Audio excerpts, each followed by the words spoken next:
hata kama ukizaliwa na karama ya uongozi, kuna miiko na maadili lazima ujifunze.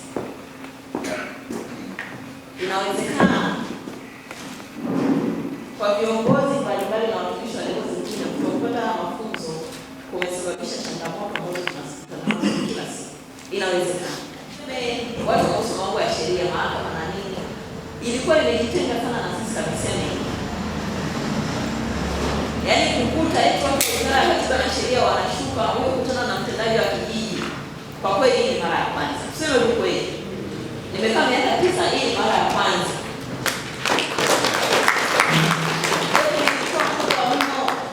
Gepu lilikuwa kubwa mno.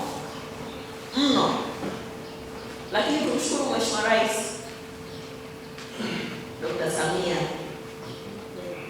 Kwa hiyo kuna watu walikuwa wanasema ule dokta amepataje na kitu sasa mwenyewe. Na sisi wote tunajua ila njia ya tunategemea mtupe mafunzo leo.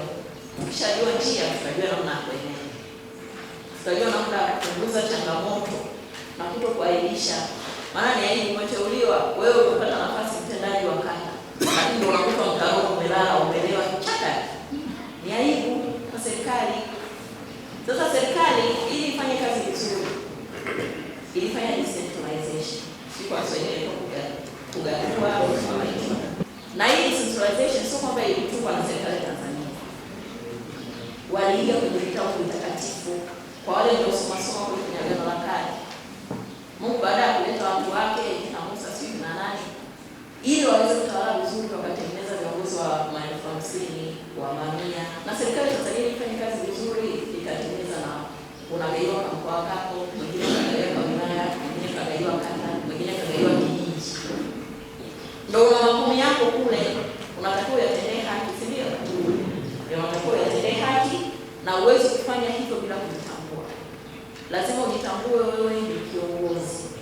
Wewe ni mtendaji. Mtendaji wa kijiji, mtendaji wa kata. Wewe ni afisa tarafa. Wewe ni mkuu wa wilaya. Yaani bila kujitambua huwezi kufanya vizuri na kuhakikishia. Kila siku asubuhi nikiamka lazima nijikumbushe mimi mkuu wa wilaya. Yaani siwezi kwenda sehemu nikasema sasa hivi mimi ni Sofia sio mkuu wa wilaya. Haiwezekani.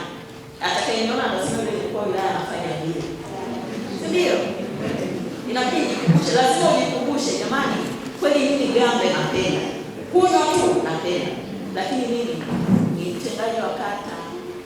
Ndio. Mimi sketi napenda, lakini sasa mimi ndo mtendaji wa kata jamani, hao wake za wapi ndio kunisaidia. Yaani bila kujitambua huwezi kufanya, watafundisha hapa, utasikia tengeo kule itatoka huko. Lazima ujitambue na ukubali kwamba sasa mimi baada ya kuwa mkuu wa wilaya nimepoteza uhuru huu, nimepoteza uhuru huu, nimepoteza uhuru huu. Lazima ukubali. Usipokubali utajitesa, utatesa na wenzako. Lazima ujitambue. Sasa baada ya hayo sikutaka kugusia maandalizi. Ndio maana nimezunguka, lakini tujitambue na tutajitambuaje? Tufahamu miiko na maadili ya uongozi wetu ambao ndio somo la leo. Basi kwa hayo mimi natakia kila la heri. Nimefungua mafunzo haya